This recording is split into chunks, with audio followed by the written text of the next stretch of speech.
muy buenas tardes, bienvenidos y bienvenidas a nuestro último ciclo, mejor dicho, a nuestro último diálogo del ciclo Pensar la Unidad Sudamericana hoy. Realmente estamos muy contentos, muy contentas con el desarrollo del ciclo durante estos 8 diálogos.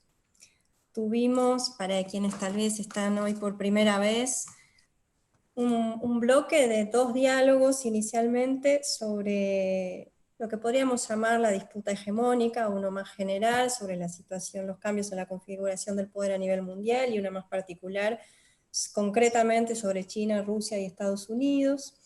Después tuvimos un bloque de 2 diálogos sobre el tema para nosotros, nosotras, que es el tema del desarrollo, también en un primer diálogo más general, incluso en perspectiva histórica, donde le cuento a Mario que ahí siempre estuvo presente, al hablar de la integración y al hablar del desarrollo, el pensamiento de la CEPAL, desde hace décadas hasta hoy. Un diálogo sobre la unidad sudamericana y el desarrollo, y un diálogo sobre integración, desarrollo y acuerdos comerciales. Luego, un diálogo sobre geopolítica de los recursos naturales, un diálogo de políticas exteriores. Veo acá a María Cecilia Míguez, la profesora que presentó Argentina, ahora Ceci. Y un diálogo, el último, también sobre otro tema que nos parece sumamente relevante, que es soberanía sanitaria, integración regional y derecho a la salud. Hoy estamos cerrando el ciclo con una mesa que realmente para nosotros y nosotras es una mesa de lujo. Estamos felices de poder tener a Cecilia, a Mario y a Pablo aquí. Les agradecemos muchísimo que hayan aceptado participar. Como saben, bueno, nosotras grabamos las charlas, luego vamos a sacar una publicación el año próximo con todas las grabaciones que antes compartiremos con ustedes para que las vean.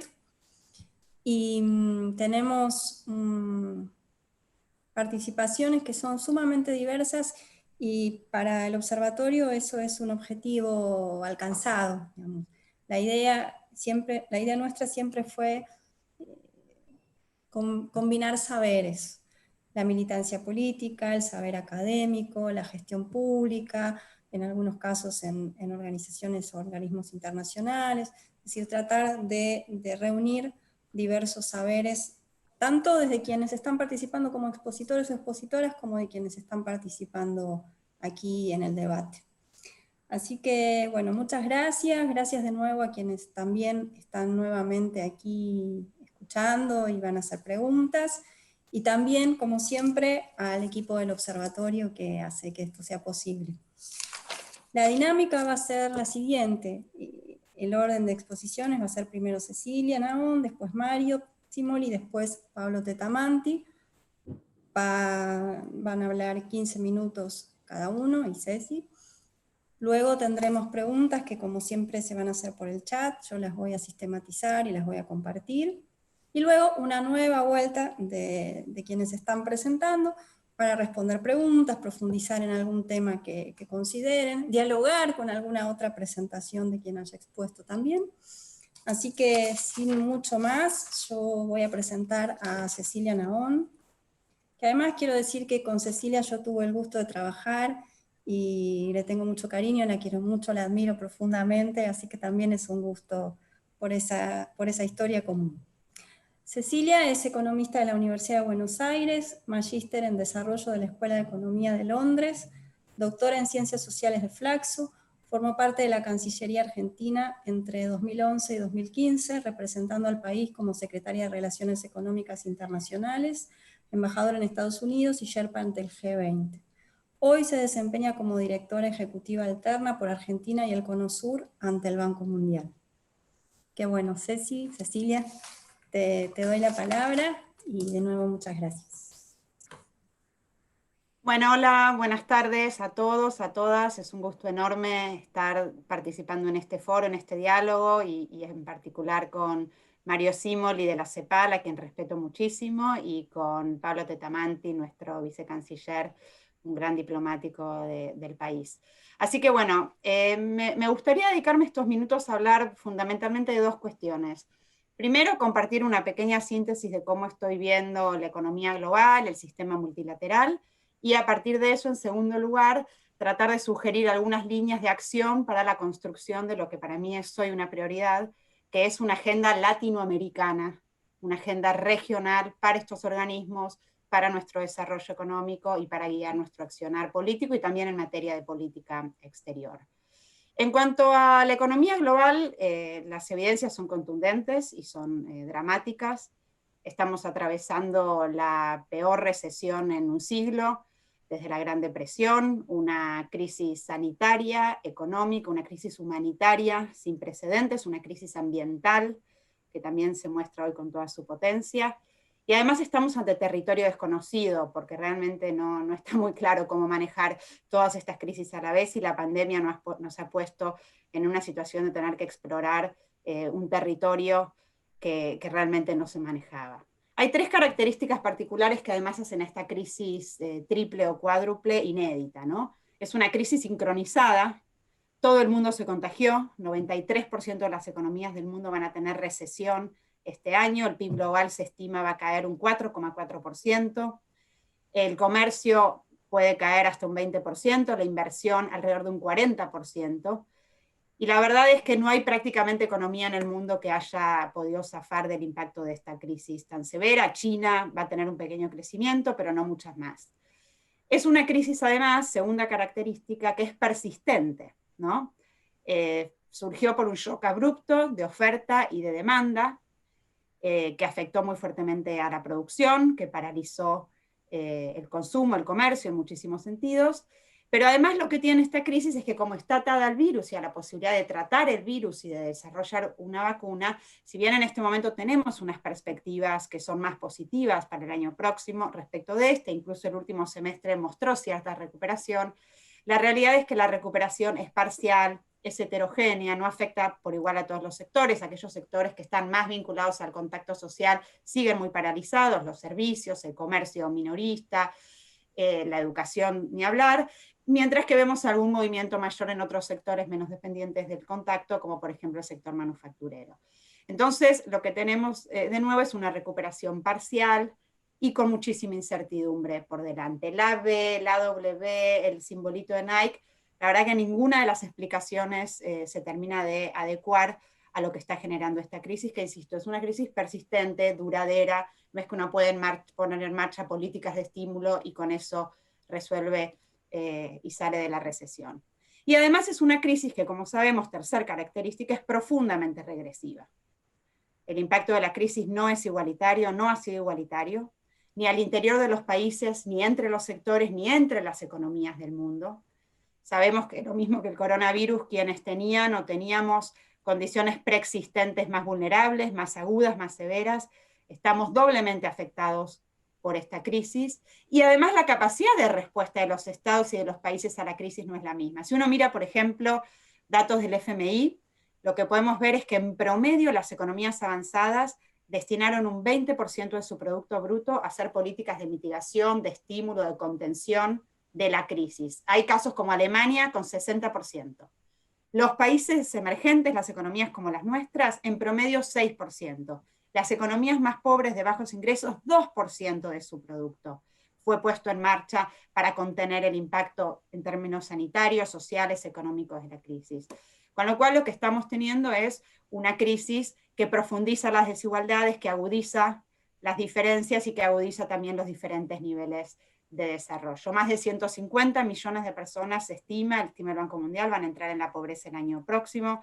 En nuestra región la situación es dramática, hemos sido la región más impactada por la crisis, probablemente porque teníamos condiciones también de partida bastante negativas en términos de nuestros sistemas sanitarios, en términos de nuestra situación de empleo con tanta informalidad, y también en términos de la capacidad fiscal de muchos de los estados y el alto nivel de endeudamiento de muchos de los estados. Confío en que Mario va a profundizar un poco más en esto. Entonces, lo que tenemos es una crisis que exacerba, pone en evidencia desigualdades, pobrezas, inequidades, precariedad laboral, desigualdad en términos digitales, desigualdad en términos de género. Por supuesto, las mujeres estamos siendo sin duda las más impactadas o de los grupos más vulnerables frente a la crisis. leía que la CEPAL estimaba que 53% de los empleos de las mujeres en América Latina son en sectores muy golpeados por la pandemia, ¿no? Sectores obviamente informales, el cuidado, la salud, la educación. Frente a esta situación tan negativa, tan dramática, que además también se augura un 2021 complicado, el presidente o el director general del Programa Mundial de Alimentos dijo hace unos días que se estaba estimando un aumento de un 40% en la población que va a necesitar ayuda humanitaria el año que viene. En este contexto hay dos elementos que a mí me parecen importantes para pensar una agenda hacia adelante. Por una parte, un efecto insospechado de la pandemia es que yo identifico que hay un cierto reimpulso, revitalización del multilateralismo, de la cooperación multilateral. Este año arrancó con un sistema multilateral en crisis, ¿sí? con muchísimas desinteligencias, con falta de financiamiento, en el marco de una disputa hegemónica fuerte entre Estados Unidos y China, con impacto necesariamente en el sistema multilateral. Y me parece que la pandemia está forzando a un nivel de cooperación que es positivo. En términos científicos se está observando como un alto nivel de cooperación, plataformas como COVAX, la OMS está teniendo una buena respuesta, los multilaterales, el FMI, el Banco Mundial han puesto una cantidad importante de recursos a disposición del desarrollo. En el caso de Argentina vemos, por ejemplo, que se agilizaron los desembolsos, se reestructuraron créditos para adecuarlos más a las necesidades de la pandemia, se está aprobando nuevo financiamiento en los organismos multilaterales. Y hay una frase del secretario general de las Naciones Unidas que a mí me gusta citar porque me parece que lo dijo muy claro, ¿no? Nadie estará a salvo hasta que todos estemos a salvo. Y esto hoy me parece está, a pesar de las diferencias ideológicas, políticas, de la fragmentación que hay en términos del posicionamiento del sistema multilateral, me parece que está impulsando una oportunidad para que el sistema multilateral responda. Oportunidad que tiene que ser fortalecida y reforzada. Las necesidades de financiamiento que esta crisis requiere hoy no están siendo satisfechas por el sistema multilateral. Me parece que no estamos aún en un momento Bretton Woods, pero deberíamos trabajar para eso, deberíamos trabajar y seguir trabajando para aumentar el nivel de ambición de la ayuda multilateral, del financiamiento para el desarrollo. Me parece que ese también es un rol para nuestra región y para nuestro país, ¿no? Seguir pidiendo y clamando por lo que nuestro presidente llamó un pacto de solidaridad global, que realmente ponga volúmenes sustantivos de ayuda para el desarrollo y para contener esta crisis, que si no nos puede hacer perder la posibilidad del desarrollo por generaciones, como estamos viendo que puede pasar. Entonces tenemos la oportunidad de un momento Bretton Woods, la oportunidad de realmente elevar el nivel de ambición y poner al sistema multilateral a hacer una ayuda muy fuerte, por ejemplo, a través de la emisión de derechos especiales de giro desde el Fondo Monetario Internacional y un montón de otras políticas que están en cartera y que nuestro país impulsa. También hay, como resultado de la pandemia, una crisis, ya no solo económica, ambiental, sino una crisis del pensamiento, una crisis de los paradigmas. Me parece que quedó al desnudo que hay problemas estructurales de la economía mundial que no están siendo comprendidos por lo que era el pensamiento dominante, ¿no? El paradigma dominante de las últimas 4 décadas, de la teoría del derrame, de que el mercado en gran parte puede resolver las problemáticas. Bueno, todo esto ha quedado, me parece, muy sospechado, ¿no? Incluso el Financial Times nos sorprendió hace algunos meses, siendo muy claro en una editorial en la que dice, y lo tenía por acá, me gustaría leérselos directamente, porque me parece bastante fuerte lo que dice el Financial Times, dice, es hora de que reconozcamos que los gobiernos tienen que tener un lugar en la solución de esta crisis. O sea, están hablando claramente de cuál es el rol del Estado que se espera en este contexto. Políticas antes consideradas imposibles, como las políticas redistributivas, tienen que volver a estar sobre la mesa. O sea, el propio Financial Times, el Foro Económico Mundial, habla de un gran reset, de la necesidad de hacer un nuevo reseteo del capitalismo a nivel global, reconociendo que el sistema no puede seguir funcionando sobre las bases en las cuales está funcionando. Entonces, lo que ha generado esta crisis del pensamiento, digo, qué sé yo, cosas básicas. En nuestro país nos cansaron de decir que la política monetaria y la política fiscal tenían que ser independientes, hablamos de la independencia del Banco Central como una cosa casi religiosa. Hoy nadie cuestiona eso en el mundo, todos los bancos centrales coordinaron políticas con sus tesoros, y qué bien que lo hicieron, porque se necesita y es importante que haya una política coordinada y articulada a nivel del Estado. Entonces, me parece que este debate, este reconocimiento del paradigma en crisis y este debate está generando una reconfiguración, una rediscusión sobre cuáles son las políticas que tienen que generar la reconstrucción, cuáles son las políticas que nos van a permitir una recuperación y una reconstrucción. Y hay quienes, por supuesto, insisten con una mirada, si querés, un poco más restauradora, ¿no? De esta idea de que tenemos que volver a las políticas anteriores. Pero hay quienes, y no son pocos, a nivel mundial, que están trabajando en una idea, que si quieren las podemos sintetizar en lo que hoy se menciona mucho en el Banco Mundial, en el FMI, en las Naciones Unidas, que es el concepto de rebuilding back better, ¿no? O sea, reconstruirnos de una mejor manera, una suerte de volver mejores, ¿no? Dicho para los argentinos que lo conocemos bien. Entonces hay una idea de que hay que volver mejores, de que el sistema multilateral tiene que básicamente llevar adelante políticas diferentes. Bueno, y hay un debate, hay una disputa abierta, visible, sobre cuál es el contenido de esas políticas, en qué sentido tienen que ser diferentes y mejores esas políticas. Y ahí es donde me parece que América Latina tiene que influir, se tiene que articular, se tiene que seguir articulando para poder darle un contenido igualitario, progresista, desde la mirada del desarrollo, a esto que está en reconfiguración y en disputa, que es el sentido del rebuilding back better, ¿no? Ahí me gustaría dedicarle unos minutos a decirles cuáles para mí tienen que ser los 5 componentes de la agenda latinoamericana, que para mí es el eje en el cual tenemos que trabajar para poder influir en este debate a nivel internacional. Nosotros somos una región que necesitamos fortalecer nuestra voz conjunta en los organismos multilaterales y en el sentido de lo que se está discutiendo hoy en el mundo. Así lo hacen los países africanos, que tienen una alta coordinación. Yo lo veo aquí en el Banco Mundial, la Unión Africana, todas las sillas de África, un alto nivel de coordinación. Los países europeos tienen un altísimo nivel de coordinación en sus posiciones. Asia también, que al margen ya en términos económicos acaba de firmar un acuerdo comercial estratégico muy importante entre 15 países, 15 economías, fortaleciendo su integración regional en muchos sentidos. Entonces me parece que este es un momento para que como región profundicemos y avancemos en esa agenda del rebuilding back better, en esa agenda que requiere, a más necesita de nuestra experiencia y de nuestra voz. Y digo esto porque para mí hay 5 áreas, y en muchas de esas áreas nuestra región tiene mucho para aportar.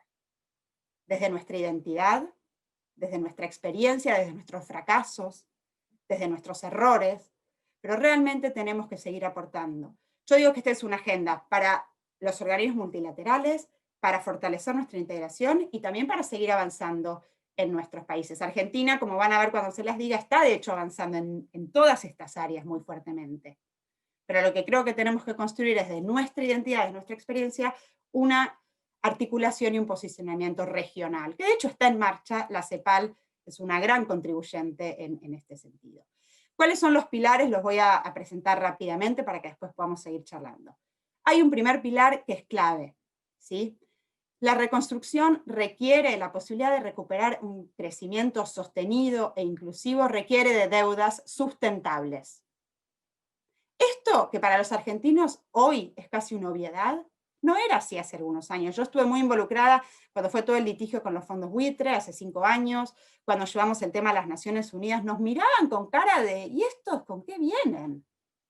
Hablábamos de la importancia de la sustentabilidad de la deuda, de que los países tenían que tener deudas manejables para poder crecer, que no había desarrollo si no hay deuda sustentable. Bueno, hoy esto está instalado en el corazón del sistema multilateral.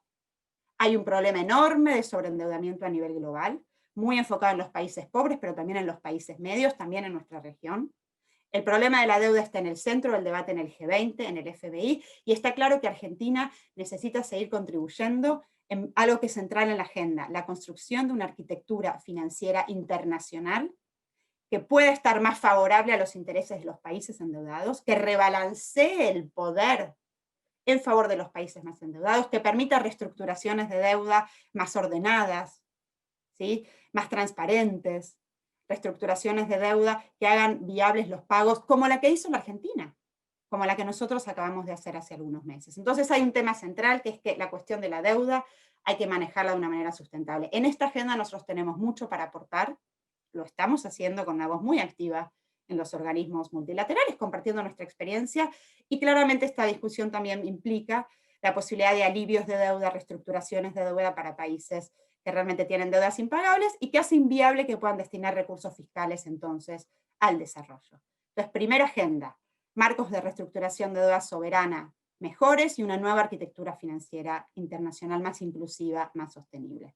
Segundo punto de la agenda, está claro que la reconstrucción, el Building Back Better, tiene que ser con igualdad de género. Tiene que ser una agenda que ponga en el centro la cuestión de las desigualdades estructurales que hay respecto de las mujeres. El Foro Económico Mundial estima prepandemia que para llegar a una situación de igualdad de género en promedio en el mundo se iban a tomar 99,5 años. No sé si reír o llorar cuando uno ve estas estadísticas. 100 años al ritmo actual. Con la pandemia el retroceso ha sido gigante. Entonces está claro que la crisis no es neutral en términos de género, entonces tenemos que seguir construyendo con un esfuerzo consciente y planificado políticas públicas con igualdad de género, la economía del cuidado, infraestructura del cuidado, la agenda es muy amplia.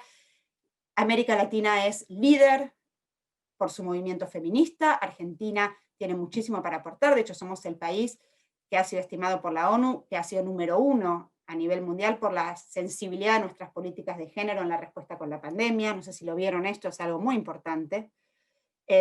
Entonces, el segundo tema es este, y esto tenemos que trabajarlo a nivel regional. Tercer área que me parece fundamental, cambio climático. La recuperación requiere sustentabilidad en términos ambientales. Está claro que para reconstruirnos necesitamos hacerlo de una manera más sustentable con el medio ambiente. Aquí necesitamos, creo yo, seguir trabajando en una posición regional, porque si bien tenemos responsabilidades comunes, responsabilidades compartidas con los países más ricos del mundo, con los países del G7, con los países europeos que son activos en esta agenda, nuestros países, nuestras economías, estamos en una situación diferente en términos ambientales. Necesitamos hacer una transición productiva, tecnológica, que va a requerir financiamiento para adaptar nuestras tecnologías, para mitigar nuestras emisiones contaminantes. Entonces creo que es necesario seguir trabajando a nivel América del Sur para construir una posición común en donde todos juntos trabajemos y nos reconvertamos gradualmente a ser más sustentables con el medio ambiente, sin poner en riesgo el desarrollo, sino más bien fortaleciendo nuestro proceso de desarrollo. Entonces necesitamos una recuperación que sea más sustentable en términos ambientales, con una transición justa hacia el desarrollo integral y sostenible. También sabemos que la agenda requiere una reconversión productiva o una diversificación productiva. Y necesitamos seguir trabajando y pensando en los sectores más fuertes que van a ser los motores en la reconstrucción post-pandemia. La infraestructura digital, la reconversión en términos de los sectores de transporte, la construcción de sectores turísticos que también nos permitan crecer en este contexto, y por supuesto manufacturas. ¿Qué manufacturas? Y ahí tenemos una gran pregunta para la CEPAL, ¿no? ¿Qué manufacturas, qué sectores industriales tenemos que seguir fortaleciendo para la reconstrucción y pensando en una economía post-pandemia que va a tener características estructurales diferentes y que por lo tanto nos fuerzan a tener una nueva discusión? Pero nuestra región, y en particular Argentina, estamos trabajando en esta dirección de fortalecer el sector manufacturero, pensando en nuevos sectores productivos y agregando valor, tecnología e innovación. Está claro que la innovación y la tecnología son motores y son centrales en esta nueva etapa que se viene, en términos de inclusión digital y de infraestructura digital, pero también en términos de valor agregado. También me parece que es una agenda para trabajar con la región. Y el último tema, y con esto termino, que me parece que es fundamental, es que para poder llevar adelante este proceso necesitamos seguir repensando el rol del Estado. De nuevo, la pandemia dejó en claro que se necesitan de estados capaces, activos, con capacidad de gestión para responder a la emergencia, para llevar adelante políticas de reconstrucción y para poder diseñar también políticas de mediano y largo plazo.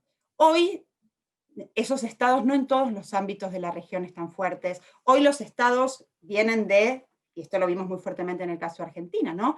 En la mayor parte de nuestros países de la región y en el mundo, de una etapa de financiamiento, de una etapa de empobrecimiento, de una visión dominante que era la de la tercerización, la del Estado mínimo, la del Estado de financiar, o las críticas incluso a los trabajadores públicos.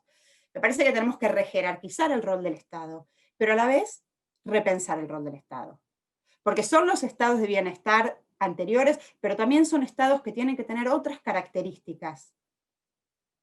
No alcanza con reconstruir digamos, tratar de reeditar los estados de bienestar previos. Creo que necesitamos darnos una reflexión profunda y seria de qué estados, y pensar en los estados de nuevo como agentes de la reconstrucción, pero también con capacidad de articular y trabajar con el sector privado bajo nuevos conceptos, bajo nuevas formas, bajo nuevos diálogos, ¿no? O sea, necesitamos estados, yo no quiero decir inteligentes, porque es como muy sonsa, y está un poco quemada la palabra, pero necesitamos estados inteligentes, necesitamos estados que gestionen bien, que gestionen fuerte. En la Argentina hay un esfuerzo enorme en este momento en marcha, en el marco de la reconstrucción argentina, para que el Estado gestione, y está gestionando muy activamente, con programas, con planes. También necesitamos estados que puedan gestionar la integración regional. La integración regional que tanto necesitamos, la integración a través de cadenas regionales de valor, no la va a hacer el mercado. La van a hacer los estados, así como en su momento el Mercosur lo fundaron los estados y lo profundizaron los estados. Van a ser nuestros estados también estos factores de construcción de la integración. En un mundo en donde hay bloques regionales que se están fortaleciendo, me parece que tenemos que pensar qué nuevo Estado vamos a construir, cómo este nuevo Estado se articula con el sector privado, cómo el Estado se articula con los movimientos sociales, con la sociedad civil, para construir nuevos pactos sociales, nuevos acuerdos, nuevos consensos, en donde en todos estos temas de la agenda ya no sea solo la agenda del argentino, la agenda de un país, sino que como región podamos encontrar puntos comunes, conceptos básicos de integración y de unión, porque me parece que si no trabajamos nosotros para llevar nuestra agenda, nuestra mirada, nuestra historia a los organismos multilaterales y a los debates que hay a nivel mundial, otras áreas, otros sectores van a estar defendiendo sus intereses y vamos a estar perdiendo una enorme oportunidad. Entonces la oportunidad es hoy, es fortalecer el diálogo y la integración regional alrededor de una agenda de desarrollo, con una política exterior al servicio del desarrollo, alrededor de temas básicos, en donde la agenda, creo que es una agenda en donde la región tiene mucho para aportar, pero que requiere muchísima discusión, muchísimo repensar, y no reciclar, y no querer restaurar tampoco ideas viejas, ni de derecha ni de izquierda, tomar lo mejor de nuestra tradición y de nuestra experiencia para realmente construir una agenda de desarrollo al servicio de la gente, al servicio de nuestro pueblo, al servicio de los argentinos, de los latinoamericanos, porque acá o nos salvamos todos juntos, o realmente va a estar muy difícil llevar adelante la política económica y la política de desarrollo en el mundo post pandemia. Así que muchas gracias, dejo por acá a Mariana. Bueno, gracias Cecilia. Gracias. Ya está, yo ya tengo anotadas unas preguntas, siempre abuso de este lugar y aprovecho. Pero bueno, todavía nos quedan 2 presentaciones más, así que vamos a ir a la presentación de Mario. Antes les recuerdo a todos y todas que cuando quieran pueden ir dejando preguntas en el chat que vamos a tomar al final.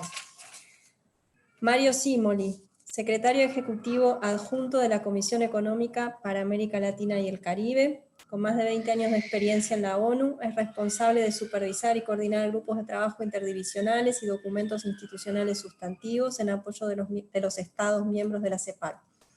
También se desempeña como director de la División de Desarrollo Productivo y Empresarial desde 2010, supervisando la investigación y la asistencia técnica a los gobiernos de los Estados miembros en temas relacionados con el desarrollo productivo de la región. Antes de unirse a las Naciones Unidas, fue profesor de Economía en la Universidad de Venecia. Es PhD en Economía de la Universidad de Sussex. Su extenso historial de publicaciones refleja una contribución sustancial a los cambios de las políticas micro y macroeconómicas, con un enfoque en las vías de desarrollo, el crecimiento económico y las interconexiones entre la política industrial, el desarrollo tecnológico y la innovación. En todos los casos he resumido los currículos de quienes se están presentando hoy. Así que Mario, tienen la palabra, muchas gracias. Bueno, gracias a ustedes, la verdad, un gusto poder estar en el seminario. Mariana, gracias. Cecilia, un gusto volverte a ver, muchos cariños. Pablo, a ti también, un gusto comunicarme con ustedes y me imagino a todos los que están escuchando. Es difícil agregar a lo que dijo Cecilia muchas cosas porque creo que hay un diagnóstico de la situación actual muy, muy claro sobre el impacto de cómo llegábamos a la situación que tenemos ahora en la crisis, del contenido fuertemente regresivo que se tiene en términos distributivos, pero también en incremento de la pobreza, pero también sesgos muy fuertes en muchas componentes de la población, sesgos de género, sesgos de un montón de casos, todo el sector informal, imagínense en los impactos que está teniendo, que una vez era un colchón y hoy es a donde se le golpea mucho más fuerte. Así que una situación extremadamente compleja, que es difícil agregar algo. La CEPAL ha hecho una serie de policy briefs sobre cada uno de estos temas y vamos a lanzar las nuevas estimaciones de crecimiento el 16 de diciembre, los invito a todos, y con un análisis, digamos, relativamente profundo de cómo es la situación actual y dónde nos vamos a llegar. Yo quería hacer una presentación un poco, si me permiten, ¿no? Con el grupo. Me siento en este grupo un poco como en casa, como en la CEPAL, así que voy a decir voy a hacer una presentación, ¿no? Sí, ONU, pero también tratando de ser un poco poniendo algunos problemas, o sea, que la verdad que no, se nos están presentando, los vemos que están, situaciones complejas y no sabemos cómo enfrentarnos.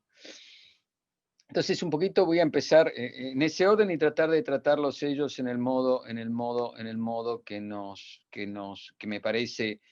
Quizás algunos lo voy a dejar enunciado porque no hay respuesta ni solución, y en otros hay tendencias que se observan y quizás vemos hacia dónde van, y en otros contextos nuevos que usamos instrumentos, bien como dijo Cecilia, antiguos, viejos, modelos, y la ver que quizás habría que interpretarlas o reinterpretarlas completamente. Así que voy a ser lo más directo en ello. Uno cuando presenta una situación de este tipo se da cuenta que algunas situaciones se agravan y lo que es claro, todos dicen, tenemos que hacer Building Back Better, pero el Building Back Better,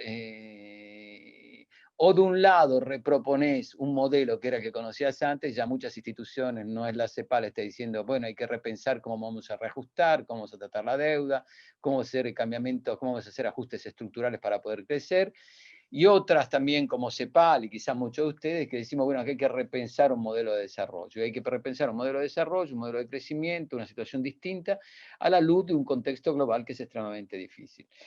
Y el primero, obviamente, lo negamos todo, decimos, por ahí no vamos, correcto, perfecto. Y queremos ir por el segundo, y cuando vamos por el segundo, a veces, en la opinión de lo que voy a decir ahora, tenemos algunas cosas de diagnóstico que no son claras, por lo menos no son tan evidentes como se presentan.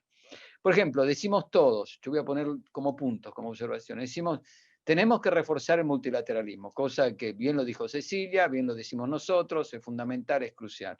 Y tenemos que sostener y fomentar lo más posible una integración regional. Pienso que las fuerzas que se están dando, sean global y regional, no van en ese sentido. Y voy a empezar por las fuerzas a nivel global. La primera tiene que ver con el fenómeno del impacto sobre los procesos distributivos en lo que están haciendo, como son los nuevos, en algún modo, quote dan quote, soberanismo, nacionalismo. Que en algún modo gran parte de los países, por una fuerte presión, una fuerte depauperización de los sectores y clases medias, tiene una presión muy, muy, muy, muy llana hacia, en algún modo, cerrar la economía, repensar lo que es el comercio internacional, repensar el rol de la tecnología. Muchos, digamos la verdad, están haciendo una fuerte política de sustitución de importaciones. Yo sé que no se puede decir en algunos ámbitos, acá lo puedo decir, sí la están haciendo, y de eso podría ejemplificar la política de Japón, podría ejemplificar la política de Europa, la política de Estados Unidos hasta ahora, que todos se imaginan que va a cambiar, pero no va a cambiar más de tanto, y la política de muchos países dentro de Europa. Entonces, hay una fuerte tendencia, digamos, centrípeta de la multilateralismo que los desmonta, que lo desarma. Y en ese contexto la tensión de cada uno de los países es jugar un propio partido. Pero hay países que lo juegan como individualmente y hay países que lo juegan en contextos regionales. Por ejemplo, es evidente, y todos nos estamos dando cuenta, que la regionalización hacia un fuerte polo asiático, con China, algunos países jugando un papel importante, en base a algunas de las cadenas productivas que tienen, en base a los recientes acuerdos que han firmado, un proceso regional en Europa de fuerte integración y un proceso regional en Estados Unidos que incorpora lo que es en algún modo México, parte de Centroamérica y Canadá. Entonces ese modelo muestra muy claro que las economías, una vuelta de este proceso de globalización con una tendencia infinita, nos globalizamos hacia el infinito, todo abierto, bueno, hay tensiones que de los países van hacia una fuerte recuperación de posición de soberanía y políticas nacionales, y por otro lado hay todo un proceso de regionalización por temas de escala y temas de procesos productivos. Cualquiera de estos fenómenos va a llevar a una tensión geopolítica, tecnológica y productiva que hay que considerarla así, porque si uno no la lee así no está entendiendo. Por ejemplo, nosotros acabamos de lanzar la semana pasada el flash de inversión directa extranjera. Y la caída de la inversión directa extranjera en América Latina va a ser entre un menos 45 y menos 50. Es obvio con lo que pasó. Pero el país que menos crece es México. Y uno se pregunta, ¿qué política hizo México? Quizás la política que hizo México es la del acuerdo comercial y una fuerte presión de nearshoring y de las empresas que van hacia México para acceder al mercado americano. Y por eso es el que menos cae. Ahí uno ve incluso a nivel regional que un fuerte proceso de regionalización. Entonces, lo nacional que va hacia condiciones muy fuertes cada uno de los países, y lo regional que empieza a reincorporarse como una política fuerte. ¿Y dónde se ve lo regional también? Se ve en elegir y cambiar dos políticas cruciales. Una es la política industrial y tecnológica. Los países están pensando, y si uno piensa al proyecto europeo de lo que es la economía, la onda verde en algún modo, y a otro tipo de políticas en lo que es medicina y sectores farmacéuticos, va a una fuerte nacionalización, regionalización de la producción. Hay un grande proceso de sustitución de importaciones. Si uno piensa solo al proyecto Horizont y piensa a otros 4 o 5 proyectos que está lanzando Europa, uno se da cuenta en modo evidente que hay una política tecnológica nacional y científica de fuerte regionalización. Por otro lado, ver a China en este tipo de procesos también se da cuenta de lo que es su continuidad en la política industrial, su reforzamiento de la preocupación de las cadenas de valor, y por otro lado también Estados Unidos, con su política científica y tecnológica nacional. Entonces los países están en las regiones como conformándose. Y eso sí, ahí hay un tema que a todos nos gusta decir, busquemos el multilateralismo, pero como dirían en Italia, tra dire e fare c'è di mezzo il mare, o sea, eso no es tan inmediato, porque una cosa es muy política al correr, decir, está el multilateralismo, y otra cosa es darse cuenta de las fuerzas que hay abajo de este proceso, que son fuerzas que buscan una solución en sus políticas y que desarman ese proceso de multilateralidad. Entonces, que lo querramos nosotros, como decía bien Gramsci en esto, hay que tener el pesimismo de la razón y el optimismo de la voluntad. Que queramos el multilateralismo es correcto, pero tenemos que comprender que hay fuerzas que están llevando a desarmar un contexto global extremadamente complejo. Entonces ese es el primer punto. Entonces, lo nacional, lo soberano, lo regional llevan a fuerte fuerza, llamaría centrípeta, que te desarma aquellas tensiones. En el proceso multilateral, también desde mi punto de vista, hay también una paradoja, llamo dos paradojas que no funcionaron. Una primera paradoja, la paradoja institucional. Y como paradoja institucional defino, por ejemplo, el rol del comercio internacional y la ideología sobre el comercio internacional.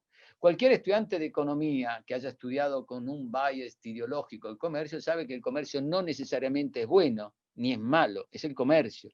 Puede tener fenómenos de welfare a favor de un grupo, de un sector, de un país más que el otro.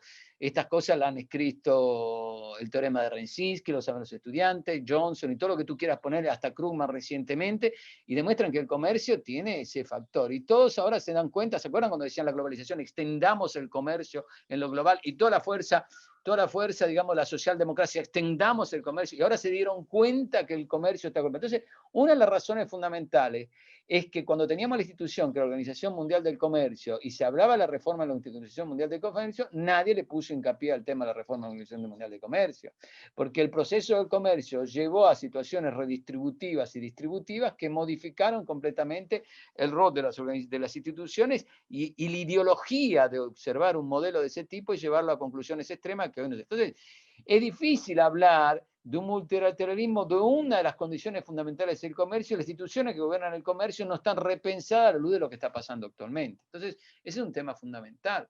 Es un tema de debate, es un tema de debate en el tema de escala por lo de China, el tema de las protecciones intelectuales. O sea, hay un tema extremadamente complejo ahí, que si no se resuelve el tema de las reformas institucionales y del rol que juega el comercio a la luz de lo que está pasando y a la luz de qué pasó, el rol de los países actualmente, es difícil pensar un multilateralismo que se sostenga cuando una Organización Mundial de Comercio. Entonces no se olviden nunca que más allá de la reforma de Naciones Unidas en el 48, que es una reforma política de gobierno, una de las cosas que fomentó la globalización y que fomentó los flujos de comercio fue la generación de los acuerdos comerciales, de distintos tipos, globales, sino la entrada de China. Entonces, ese modelo se rompe, las instituciones no están, los países tienen una fuerza de un cierto tipo y te queda todo bajo tensión. Pero todos nosotros nos vemos y decimos, qué lindo el multilateralismo, ¿cierto? Pero flaco, no va. Entonces, eso hay que pensarlo, cómo repensamos a la reforma estatal. Eso me parece un tema extremadamente importante. Me preguntan cómo hacerlo, la verdad que quieren que le diga, no sé.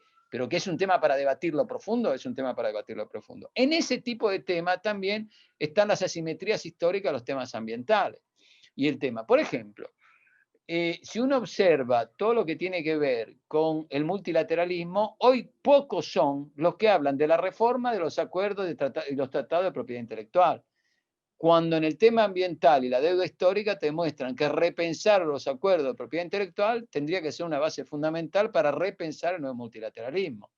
Porque no podemos pensar que la contribución de América Latina, un 8% del tema de la emisión de carbono, recupera con ese 8%, tenés que tener una situación talmente dramática a nivel global, porque hay que reconocerlo así, pero la deuda histórica cambia, y si a esa deuda histórica no le inserto incentivos y cambios institucionales que permitan que esa deuda histórica sea, el multilateralismo no se va a resolver en ese modo, porque las tensiones van a quedar muy fuertes y muy ancladas ahí.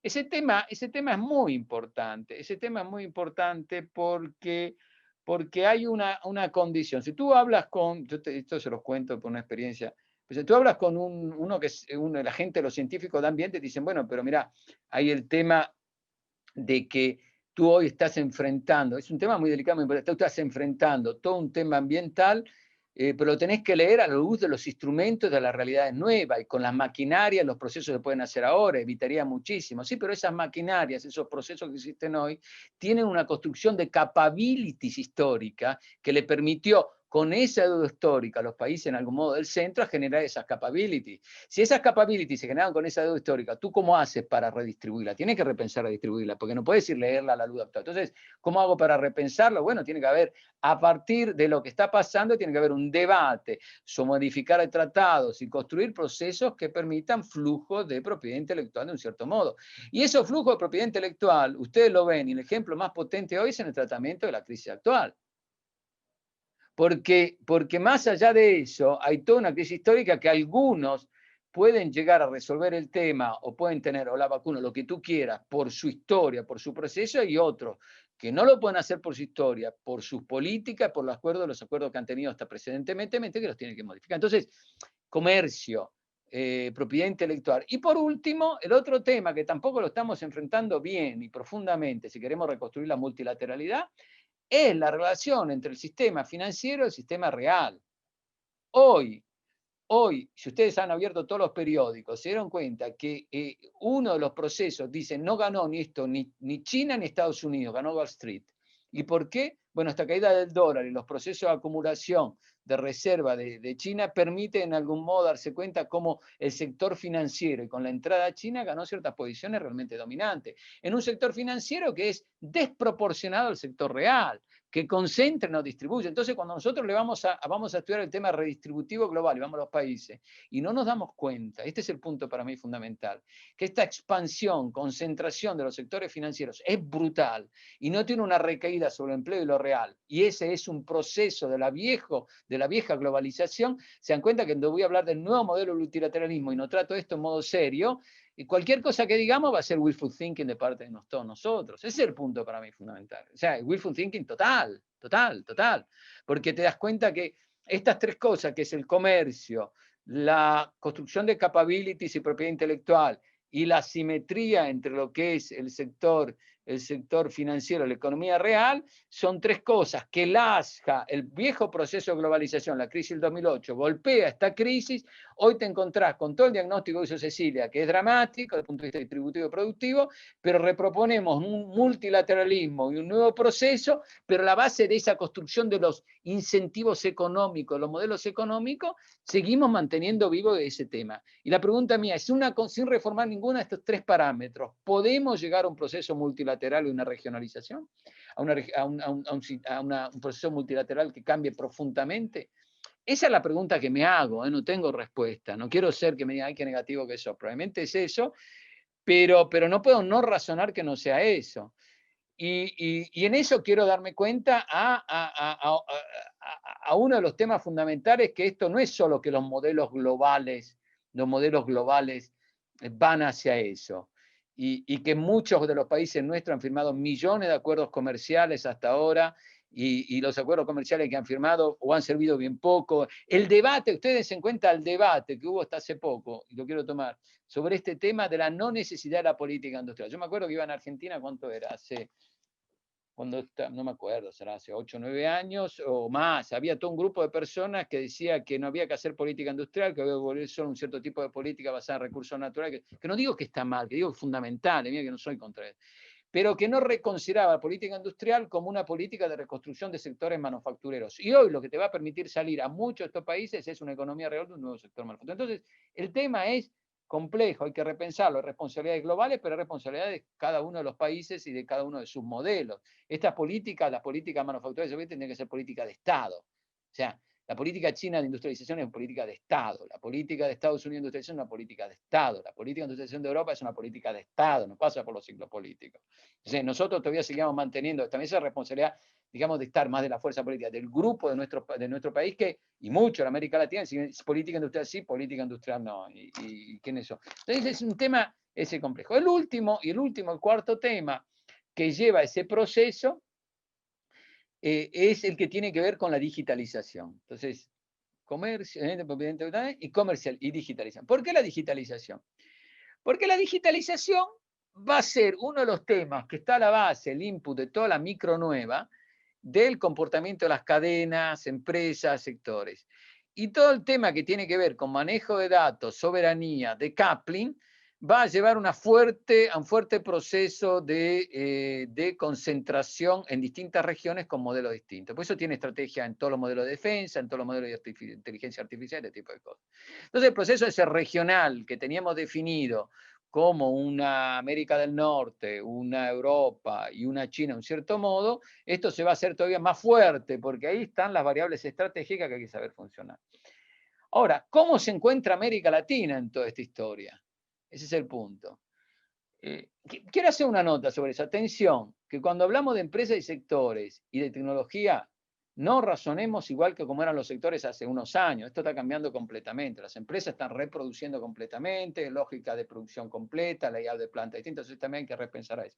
Pero eso es una consecuencia de micro. La variable que dijimos ahora, ¿cómo la enfrenta la región? Pienso que la enfrenta desarticulada. Obviamente la regionalización es fundamental para tener escala, en lo digital es crucial, en los mercados es fundamental, en la producción, pero no se ve. Cada uno piensa, quizás la estrategia de cada uno de los países es mucho más freerider sobre esto, y buscar un posicionamiento de cada país en un contexto donde esta fuerte regionalización se hace más grande, y una vez que estás solo no te das cuenta, y esto es como un agujero negro que te absorbe completamente en tus políticas y tecnología, en economía relativamente abierta. Entonces, ¿qué pasa ahí? Que los países la están enfrentando con una desarticulación de ese tipo, y muchas veces la preocupación es que el nuevo de políticas que hay que tener no lo estamos repensando a la luz de nuevos modelos productivos, nuevas empresas, nuevos procesos distributivos y todo. Y eso se ve en lo productivo porque las empresas cambian. Sus cadenas de valor son completamente distintas. En lo distributivo, ¿por qué? Porque el trabajo es completamente distinto al trabajo que teníamos hace 20, 30 años. Y en lo que se lleva al cambio de modelo de negocio, es tan acelerado que seguir un modelo de negocio es... Entonces, el temor es que la regionalización no la estamos enfrentando como se debiera, quizás no estamos, y esto quizás, entiendo todo el grupo que estamos acá discutiendo, no estamos enfrentando la nueva producción a la luz de lo que es la nueva producción, porque es completamente distinta a los modelos que teníamos antes, incluso la concepción de sectores es distinta. Entonces, ¿cómo enfrenta eso la región? Eso creo que es la pregunta más crucial. Y en eso quisiera tocar algunos de los puntos que me parecen cruciales para enfrentarlo, pero que por otro lado no sé si son los únicos que se pueden tener, pero bueno.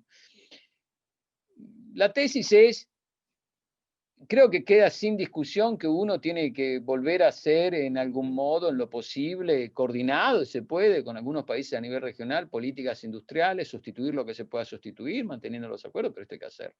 Si uno piensa sector farma, todo lo que tiene que ver moléculas y todo lo que tiene que ver equipos, tiene que hacerlo. Es un sector clave, es un sector que funciona. Es tener un buen sector de industria de salud, que tenga una componente base universal, pero que tenga también una componente que se pueda desarrollar como sector. Eso me parece importante.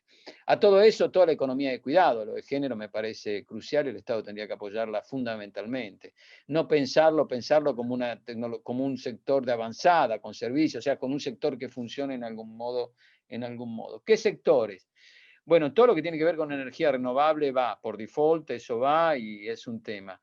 Todo lo que tiene que ver con economía circular, eso va también. Todo lo que tiene que ver con manufactura 4.0, este tipo de cosas es crucial. Y todo lo que tiene que ver con los sectores de fuerte digitalización. Los sectores energéticos, yo creo que el gas y otras variables son fundamentales, hay que trabajarlas, tienen que ser base y hay que construir cadena, como está haciendo el Ministerio Argentino, como está tratando de hacer. Pero tener esos sectores se requiere un repensamiento, como bien dijo Cecilia, pero a mí me parece fundamental repensar el acuerdo público-privado, ¿no? Y eso es lo que le está faltando en casi toda la región, eso es como si nos está anclando, ¿no? Como que si hay un debate, todos lo reconocemos, pero no llega a anclarse en la sociedad ni en el debate de política económica. Distintos tipos de gobierno, pareciera que fuera una metáfora regional muy, muy, muy fuerte. Entonces, sectores. El otro tema es, obviamente, estamos todos de acuerdo, pienso que acá no hay ninguno de los que están conectados, no piensa que quiere tener un estado de welfare que funcione bien, pero un estado de welfare que funciona bien nuestro, con los recursos que tenemos, con el ingreso per cápita que tenemos, con la productividad que tenemos, va a ser distinto a otro estado de welfare. Los estados de welfare están bajo presión en Europa, que tiene un ingreso per cápita de un cierto tipo, con una estructura de un cierto tipo, imaginémonos. Entonces, cuando repensamos el estado de welfare, tenemos que repensarlo a la luz de los nuevos modelos de trabajo, nuevas empresas, y eso requiere que pensemos, que este grupo de gente piense a cómo se va a hacer eso nuevo, que no, porque si nos quedamos anclados al viejo modelo es una preocupación. Entonces, yo creo que esas son políticas.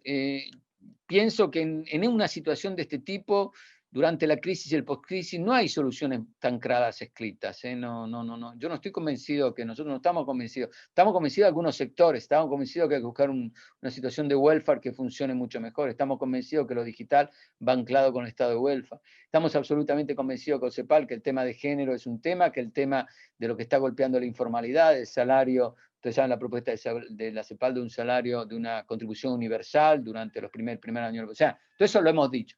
Pero ¿qué nos preocupa? Nos preocupa que si no anclamos eso a un modelo que empiece en algún modo a difundir empleo con una relativa productividad, con inversión, esto no, la verdad que no va a funcionar. Y lo que describía Cecilia podría ser peor en un cierto momento de tiempo. Entonces mi idea es, pensemos a los sectores que van a ser sectores nuevos, cómo se organiza la producción y el trabajo en esos sectores, a un estado de welfare que tendría que ser un estado de welfare que cambia, a un multilateralismo que piense a la reforma de aquellas instituciones que no funcionaron o a aquellas dogmas que no funcionaron. Y repensemos a negociar todo el tema de propiedad intelectual. Ese es un tema que va repensado. Argentina es uno de los países que más puede hacer esto, porque tiene la capability para hacerlo, pero hay que repensarlo y hay que discutirlo. Yo diría que el debate va por ahí, si uno tiene que hacer un debate profundo de cómo cambia su política. Porque si ustedes me preguntan, ¿estás por la política industrial? Sí, obvio. ¿Estás por la sustitución de importaciones? Y sí, obvio. Chimo, ¿querés el multilateralismo? Lo adoramos. ¿Querés esto? Sí, todo esto lo sé, pero me di cuenta que el mundo que está viniendo es tan distinto que no sé si me alcanza a pensarlo así, no sé si me entienden la pregunta que me haría yo. ¿Cómo lo repienso ese mundo? Porque no puedo hacerme el discurso, porque si le hacemos yo tengo ya hija una cierta edad, si le hago una pregunta a los jóvenes que vienen, hay que saberlo reconstruir a la luz de lo que los nuevos procesos. Y eso creo que no somos lo suficientemente audaces. A mí me gustaría mucho que discutiéramos que a la luz de esto va a venir lo que dijo, va a ser una economía regresiva, va a aumentar la pobreza, el sector informal no va a ser un colchón, la gente va a estar golpeada en sus empleos y los trabajos de los jóvenes van a ser trabajos que van a durar poco tiempo, con poco seguro social y poco welfare. Bueno, ¿qué pienso? ¿Que voy a construir una grande siderurgia, los voy a ocupar a todo ahí? ¿Qué pienso? ¿Que voy a construir un grande mall y los voy a poner ahí? ¿Qué pienso? ¿Que voy a hacer? Esto van a ser procesos micro y procesos completamente distintos. ¿Cómo lo leemos y cómo lo pensamos? Yo creo que un país joven como, me permito decir, como el nuestro en este caso, tendría que repensarlo a la luz de eso. Ese es el razonamiento. Y nada,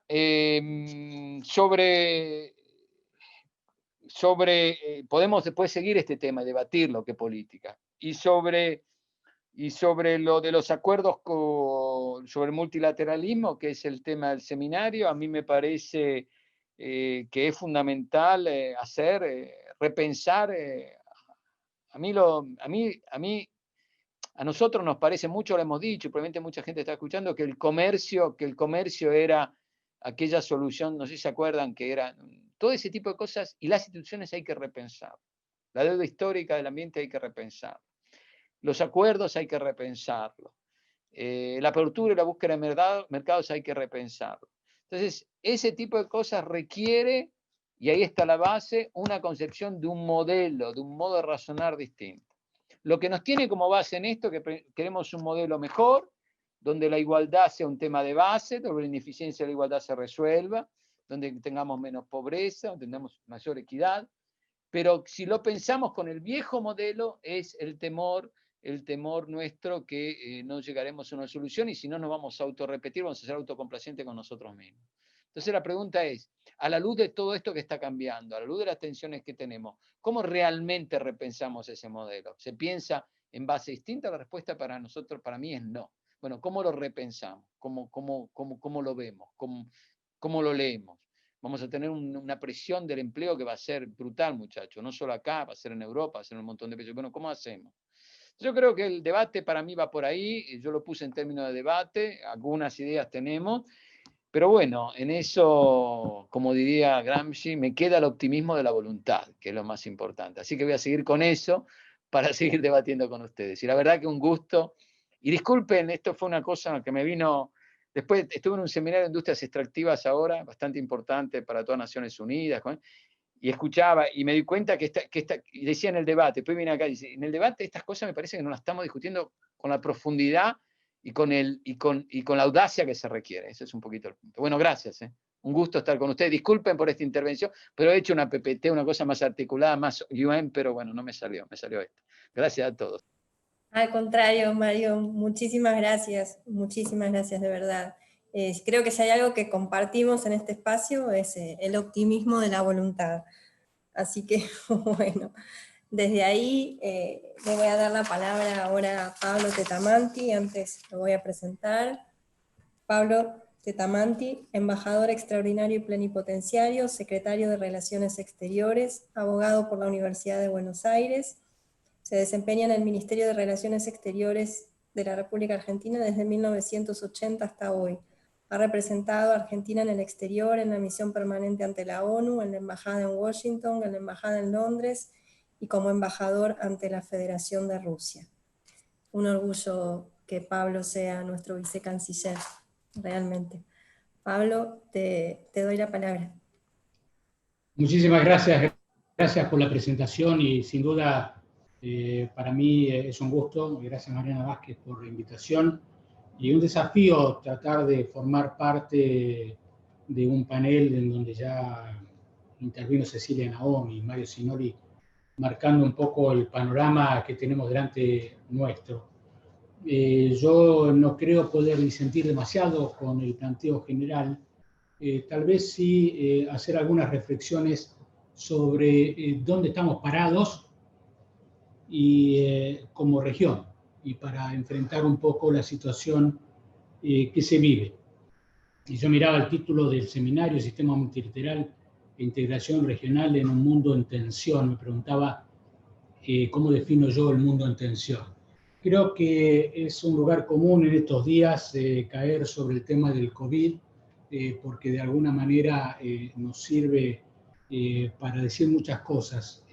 Para mí, fundamentalmente, el COVID ha permitido que se hicieran evidentes cosas que ya estaban ahí, además de las novedades que puede haber traído, por supuesto, y las complejidades. Creo que Cecilia hizo un panorama bastante claro al principio y uno puede reconocer que muchas del panorama que estamos describiendo existía antes del COVID, se aceleró tal vez por el COVID. Bueno, aprovechemos esta oportunidad para tratar de revisar un poco qué significa el sistema multilateral. Porque la verdad es que el sistema multilateral que nosotros hemos heredado es algo pergeñado con Europa en el centro, probablemente perfeccionado después de la Segunda Guerra Mundial para un mundo de una cincuentena de países. No fue pensado para los 193 países que hoy forman las Naciones Unidas. Y esto, cuando nosotros lo tratamos de mirar en el funcionamiento del sistema multilateral, es bastante claro y evidente advertir que no hay prácticamente ningún sector donde uno no le ponga el ojo, donde advierta cierta insatisfacción con el funcionamiento. Llamémoslo paz y seguridad y veamos cuántos conflictos recordamos en estos momentos que estén siendo tratados por el Consejo de Seguridad, que fue el órgano creado para dedicarse a eso. Pensamos cuánta esperanza ponemos nosotros en los acuerdos que se llegan en la OIT sobre el futuro del trabajo. Pensemos nosotros cuál es nuestra visión sobre el acuerdo de Bretton Woods, que supuestamente tenía que generar esa estabilidad financiera internacional para que no hubiera crisis sistémicas. Y pensemos, por supuesto, en la Organización Mundial del Comercio, puesto que el comercio es, de alguna manera, el eje de la integración regional de la que se trata en este seminario. Y nos vamos a encontrar con que nada de esto está funcionando como lo habían imaginado quienes lo crearon, pero tal vez no funciona, aun cuando uno lo quisiera, con el sistema actual. Porque yo creo que cuando uno habla de la crisis del sistema multilateral, tiende a pensar en un sistema multinacional. Y en realidad lo que está en crisis es el sistema multinacional. ¿Por qué? Porque la mayoría de las áreas a las que han hecho referencia quienes me precedieron en la palabra, en realidad hoy en día escapan al control de los estados nacionales. Entonces, mal pueden los acuerdos multinacionales dar la respuesta a lo que los estados-nación no están controlando. Un solo ejemplo, cuando hablamos de la economía digital, para ponerlo allí delante. Entonces, ¿cuál es el mundo en tensión que estamos viendo nosotros ahora? Un sistema donde las reglas multilaterales no están funcionando adecuadamente. Yo recuerdo, por ejemplo, que hace un par de años se celebró en el G20 como un gran logro que en la declaración que se adoptó ese año, después de que varios otros grupos similares no llegaron a acuerdo, se dijera el sistema de comercio multilateral debe ser reformado, punto. No había forma de agregarle un sustantivo o un adjetivo a esa frase sin que apareciera el disenso. Entonces estamos marchando hacia un mundo tipo del Brexit, donde en realidad entra en crisis algo que parecía que era el gran objetivo de todo el mundo, o avanzamos a un mundo como el reciente acuerdo entre países asiáticos que notamos estos días, en donde esperamos que incluso la India se incorpore y ya sea un grupo de 16 países asiáticos que marchan hacia mayor integración. Es el mundo de la Comunidad Económica Euroasiática, que trataba de imitar el modelo de la Unión Europea es el mundo del RIC, de alguna manera gestado en Rusia con acuerdo de China y de la India, que está detrás de lo que después conocimos como el BRICS, pero donde tal vez lo que uno a veces no tiene en vista es que el objetivo último que se planteó con la creación de un banco del BRICS, o incluso con acuerdos hace muy pocos meses, de llegar a un intercambio con swaps de moneda que eviten pasar por las monedas llamadas duras, en realidad está planteando una alternativa al sistema de Bretton Woods. Está planteando una alternativa al sistema de la OMC, aunque no lo digan tan claramente. ¿Por qué? Porque el mundo que nosotros estamos viendo hoy me parece que es un mundo en donde está claro que muchas cosas han cambiado. La primera es que hay varios grandes actores que están tratando de marcar las reglas de juego. Y yo me atrevería a decir que en general quienes tienen la sartén por el mango difícilmente quieren cambiar las reglas de juego, más bien quisieran adaptarlas para que continúen funcionando de algún modo hacia las ventajas que ellos han obtenido. Y yo creo que más allá de algunas cosas que pueden aparecer un poquito despampanantes en las modalidades en Estados Unidos, en el fondo trabaja para un sistema conservador en donde Estados Unidos pueda seguir marcando la pauta de lo que es el sistema multilateral. Creo que Europa advierte que si hay un gran cambio de reglas de juego, es posible que Europa ya no sea el centro del debate como lo ha sido prácticamente durante todo el siglo XX y el inicio del siglo XXI. Es probable que Rusia, que luego de un gran esfuerzo después de la disolución de la Unión Soviética, vuelve a reclamar un puesto en la primera división, por decirlo de alguna manera, se encuentre con que si ahora le cambian las reglas de juego, tiene que recomenzar una nueva reconversión y tal vez también juegue a un mantenimiento de las reglas de juego. Y tal vez uno podría pensar que el más disruptivo es China, que aparece ahora como si fuera novedoso, y francamente creo que no es posible pensar que lo de China es novedoso. Y uno podría plantearse, bueno, pero en realidad China también llevó adelante un largo proyecto de muchas décadas para tratar de encaramarse en un sistema que era el sistema conocido. Y si de golpe ese sistema cambia, va a tener que reconvertirse también. Entonces, ¿a quién realmente le interesa la modificación de las reglas de juego? Y a países como la Argentina, a regiones como América Latina, que tuvimos que jugar las reglas de juego que nos impusieron, que tuvimos que adaptarnos a esas reglas de juego y que en realidad pudimos tener todavía algún tipo de voz porque la mayoría de los países latinoamericanos ya eran independientes en el 45 y en una cincuentena de países había un peso, aunque fuese numérico. Pero hoy no hay muchos más países latinoamericanos en el planeta y el peso ha disminuido mucho. Y entonces uno lo que se puede plantear es que la historia que nosotros llevamos adelante en la región, con las reglas de juego que nos habían sido impuestas, la tenemos que revisar para ver si realmente estamos satisfechos con lo que hicimos. Y un rápido recorrido nos lleva a pensar que nos amesetamos con la LALC, tomados de esa única excepción que nos permitían a la cláusula nación más favorecida que en los acuerdos de libre comercio, y en 20 años tratamos de reconvertirlo en la LADI porque habíamos amesetado la capacidad de interactuar entre nosotros. Y la LADI nos permitió eventualmente empezar con acuerdos subregionales y ahí apareció el Mercosur y se transformó en el eje de lo que eran los proyectos de países como la Argentina en buena y debida forma. Y de vuelta la LADI se amesetó. Hoy hay gente que duda de su existencia y sigue siendo en realidad el gran paraguas en el que todavía cobijamos al Pacto Andino, al Mercado Común Centroamericano, al Mercosur, en un objetivo que debía ser un objetivo latinoamericano. Y el Mercosur mismo avanzó y hablábamos del Mercosur ampliado. El Mercosur ampliado hacía un llamado a los otros países que no lo conformaban, y no quiero hacer toda la historia de por qué eso había ocurrido, pero tuvimos que montar sobre eso también la UNASUR, porque el Mercosur carecía en realidad de las capacidades financieras o de la respuesta a las debilidades de infraestructura que tenía la región, y entonces se encontraba en esta organización amiga una base de sustento. ¿Y dónde está eso hoy? ¿Dónde fue a parar la UNASUR? ¿Dónde está ese Mercosur ampliado?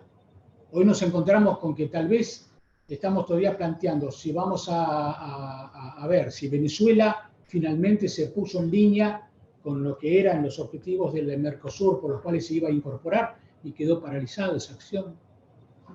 O también pensamos en la posibilidad de que Bolivia, que espera la aceptación del Parlamento brasileño, pueda finalmente formar parte de este Mercosur.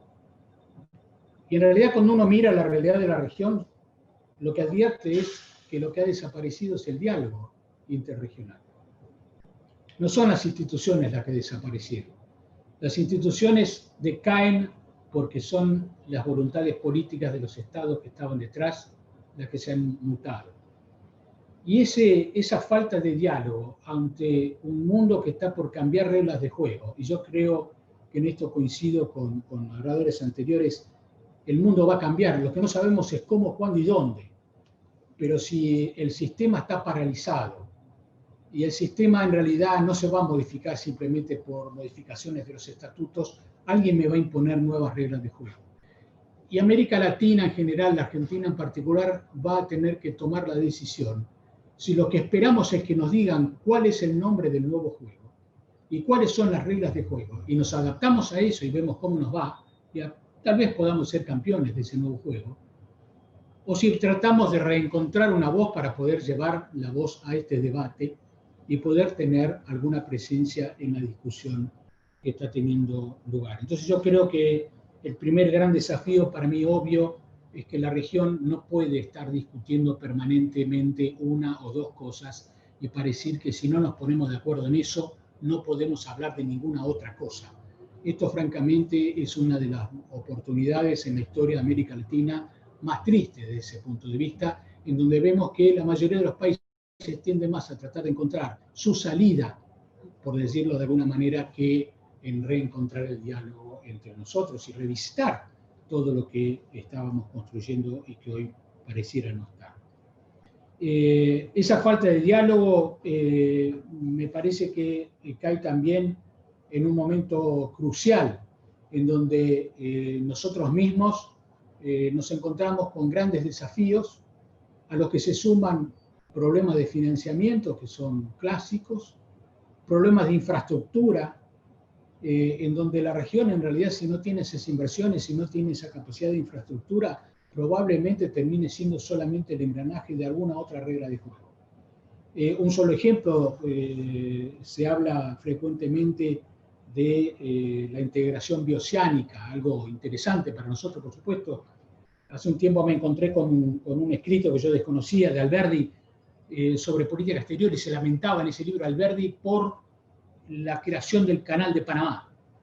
Y se levantaba por la aparición del Canal de Panamá, por decir, el día que los barcos viajen por el Canal de Panamá no van a pasar nunca más por el Estrecho de Magallanes y no van a venir más por estos lares. Y entonces no van a venir más a visitarnos. Un poco exagero y teatralizo lo que decía Alberto. Pero uno cuando va viendo este desafío, ¿cuál va a ser ese canal bioceánico? ¿Dónde están esas obras de infraestructura? ¿Dónde está el debate que teníamos sobre la cuenca del Plata? ¿Qué es lo que vamos a hacer? Paraguay va a ser el hub de América del Sur. ¿Van a pasar los caminos por Bolivia? ¿Cuál es el puerto de Chile que va a abrirse hacia Asia? ¿Cuál es la entrada en el Atlántico que vamos a contraponer? Estos debates, si nosotros no los tenemos entre nosotros, es posible que alguien venga de afuera de la región, llamémoslo China y la ruta de la seda, y diga, a mí me cierra que el puerto sea tal o cual, a mí me cierra que el pasaje sea por aquí o por allí, y que ante la falta de financiamiento y capacidad nosotros tengamos que decir, bueno, si es lo que hay, es lo que tengo que aceptar.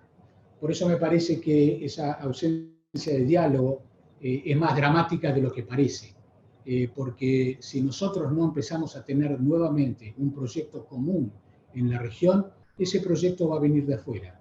Va a venir del debate que está teniendo lugar, aunque parezca que no, en donde probablemente siga existiendo la OMC y siga existiendo la OIT, pero no van a ser ni la OMC ni la OIT que hoy conocemos, va a ser otra cosa. Y creo que es importante en este sentido tener en cuenta que junto con la Guerra Fría, que hizo que ese sistema después del 45 durara más de lo que debía y no se fuera adaptando a lo que era la lenta evolución internacional, nosotros nos encontremos ahora con que en realidad, así como en la Guerra Fría había una confrontación este-oeste, había un lugar para el debate norte-sur. Y ese debate norte-sur, aunque más no fuera para cooptarnos, hacía que quienes mucho tenían buscaran a los que no tenían para que los apoyaran en sus proyectos. Eso dio lugar, hace ya tiempo, al asistencialismo internacional. Es decir, ya no necesito cooptar a nadie, pero como soy una buena persona, a los que tienen nada, algo les voy a dar para que sobrevivan.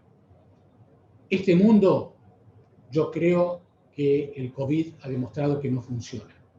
Y tal vez, y acá coincido con lo que decía Cecilia Naón, si hay algo que uno puede tomar como positivo de este debate, es que muchas de las cosas que nosotros veníamos planteando como necesidades de los países, llamémosle de desarrollo intermedio, como querramos ponerle el nombre, lo que estábamos planteando básicamente es que nadie se salva solo.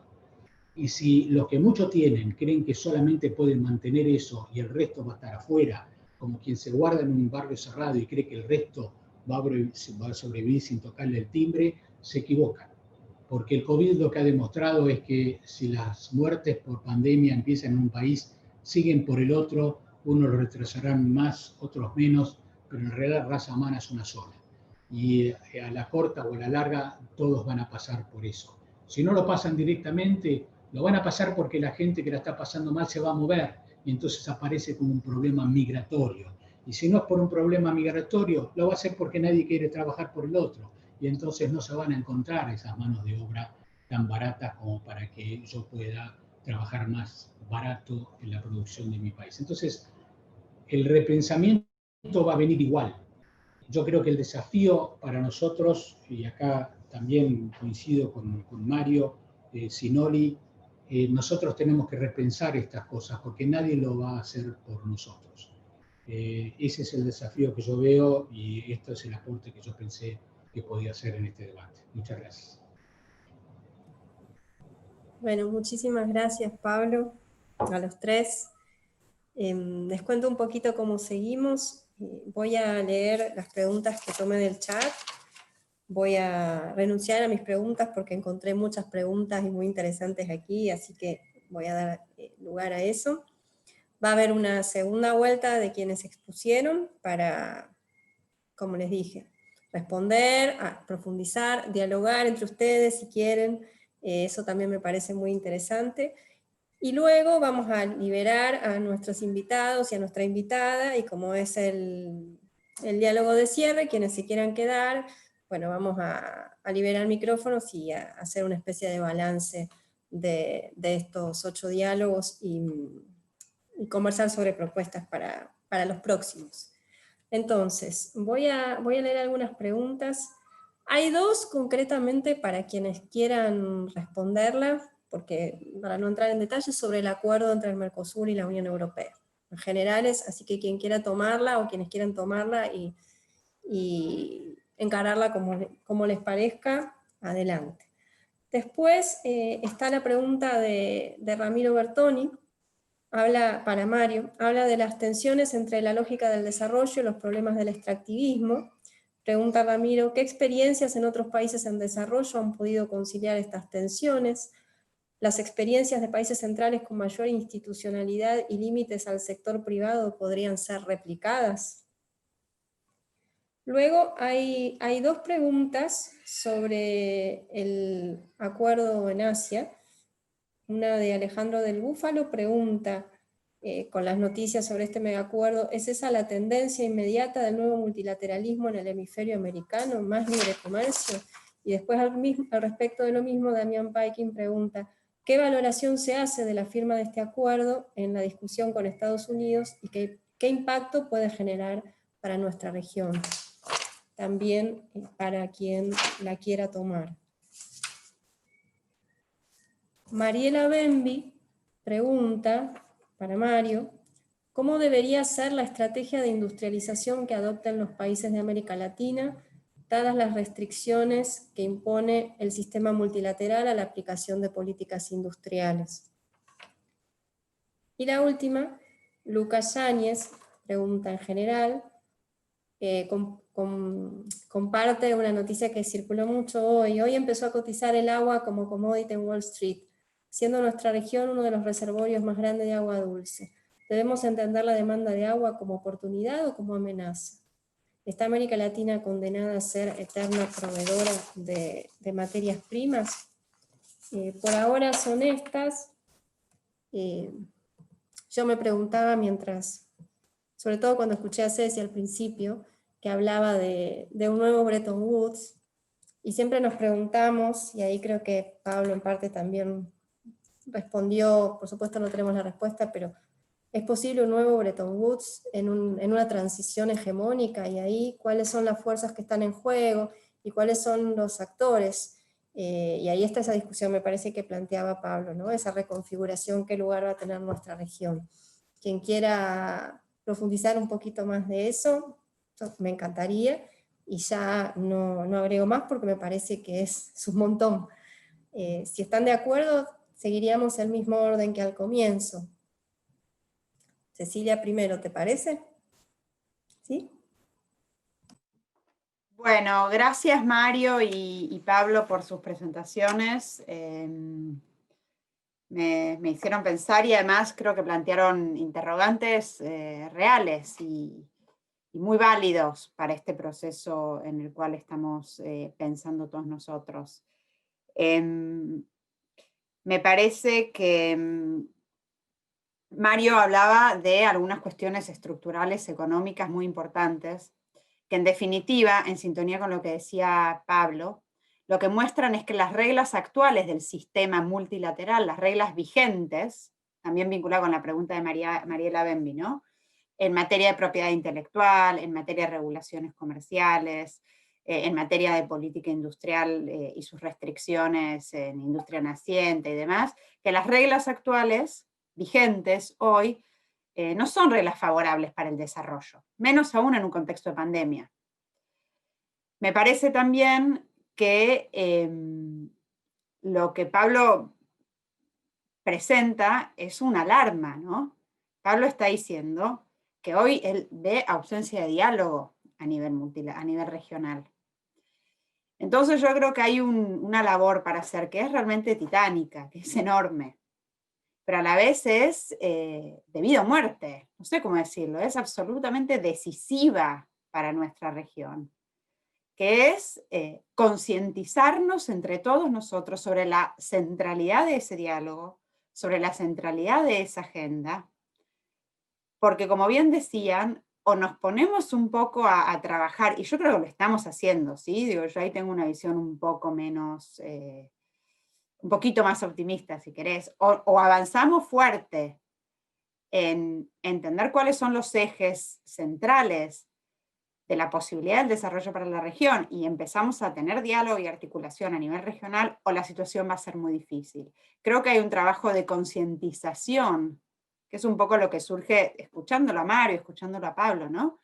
De la relevancia de este diálogo estratégico, que es muy importante y que tiene un componente del liderazgo político, por supuesto, de nuestros presidentes, nuestro presidente en el caso de Argentina, pero a nivel de los presidentes de la región, tiene un componente de académico, científico, intelectual, y tiene un componente también muy militante, muy militante, porque lo que estamos viendo es que cuando hablamos de integración, de lo que estamos charlando es de la necesidad de abordar estos problemas sustantivos del desarrollo y de la posibilidad del desarrollo y del sistema multilateral en el que operamos de una manera articulada para tratar de que esas reglas, que ya de por sí mucho hoy no nos favorecen, no se cambien para peor, sino que más bien se empiecen a cambiar para mejor.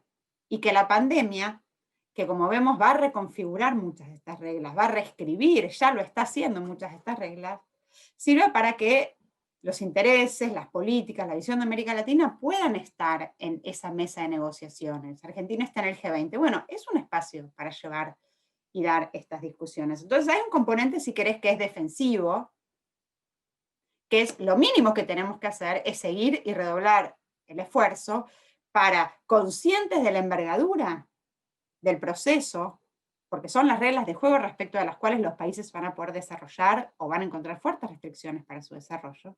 Conscientes de la envergadura de este proceso, vamos a seguir necesitando liderazgo político, conocimiento y capacidad técnica, porque son debates complejos, y después mucha militancia política y mucho activismo político, ¿sí? Porque así se dan los procesos de transformación. Lo estamos viendo hoy con el feminismo en Argentina y con la ley que se va a discutir mañana en el Congreso Nacional.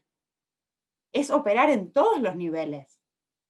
La militancia es fundamental, pero también la ciencia y los argumentos que le dieron contenido adicional a esa militancia, y también el liderazgo político de decidir poner esto en la agenda del Congreso Nacional en un año con las complejidades que está teniendo el año para el país. Entonces me parece que hay que trabajar en estos niveles. Creo que hay una agenda económica y de desarrollo muy, muy importante. La cuestión de la propiedad intelectual, coincido con Mario, es central. La cuestión de la regulación del capital financiero, yo lo mencioné cuando hablo de nueva arquitectura financiera internacional, me parece que tenemos que abordar, y se están abordando estos debates. Yo veo que hay ciertas grietas positivas, y eso es lo que también traté de armar, ¿no? Ciertas posibilidades de debate que antes no estaban en el multilateralismo. Hace un par de semanas el presidente del Banco Mundial, en un statement público, dijo que él identificaba que había un desbalance muy serio en el sistema de deuda internacional en contra de los países pobres y a favor de los acreedores de los países ricos de las grandes potencias. Esto que nosotros ya lo sabemos desde que somos chiquititos, dicho por el presidente del Banco Mundial, públicamente y repetido más de una vez, es una oportunidad y es una invitación al cambio, y en eso estamos trabajando. Bueno, hay un desbalance. Los fondos buitre son un signo, digamos, extremo, ¿no? Desde ese desbalance. Bueno, ¿cómo vamos a cambiar las reglas del sistema para hacerlas un poco más justas, para hacerlas más inclusivas? Y no porque yo tenga tampoco una visión, que me parece que Mario advierte muy bien, de que no hay que tener una visión excesivamente romántica o idealizada sobre el multilateralismo, pero la realidad es que más en crisis o menos en crisis, hoy las reglas del sistema están puestas muy fuertemente por el sistema multilateral. Porque la OMC es verdad que está paralizada, pero sigue siendo la que regula los acuerdos de comercio, libre comercio, la que dice facilitación de comercio sí o no, qué vas a hacer con tus bienes digitales. Entonces, el sistema hoy, si le sacamos una foto, condiciona y establece reglas.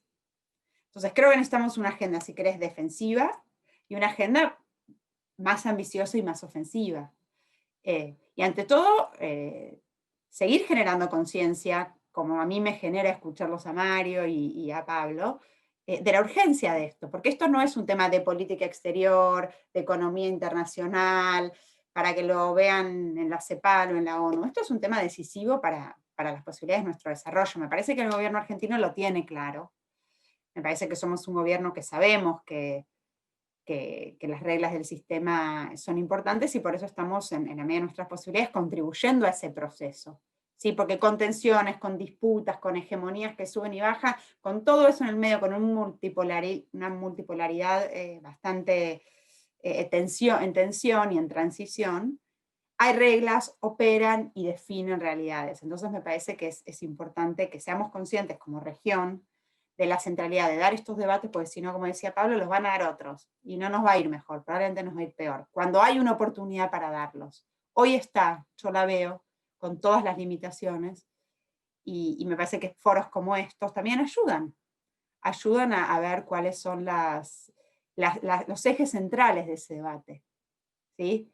Que como dijimos, es sector financiero, es propiedad intelectual, es regulación de las deudas, es por supuesto política industrial, y en particular de la economía digital, cómo entra en eso. No lo mencionamos hoy, pero hay todo un capítulo sustantivo sobre impuestos y toda la agenda de guaridas fiscales y del sistema de taxation a nivel de impuestos a nivel internacional, que hoy el 40% de las ganancias de las multinacionales se van a guaridas offshore, ¿no? a plazas offshore. América Latina pierde casi 6% del PBI por evasión y elusión fiscal. Entonces hay una agenda. Y me parece que está bueno espacios como este, y por supuesto el trabajo de generar conciencia de la urgencia y la importancia de esta agenda para el desarrollo actual y para el desarrollo futuro de nuestra región.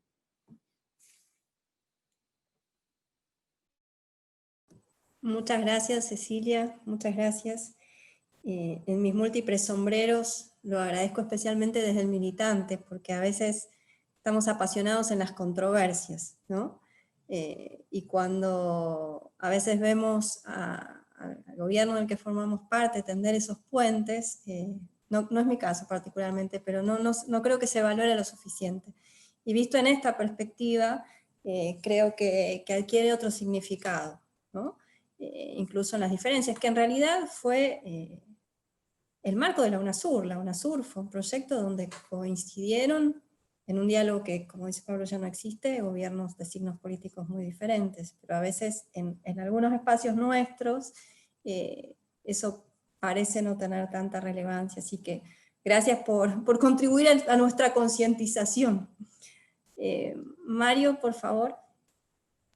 Bueno, voy a ver las preguntas.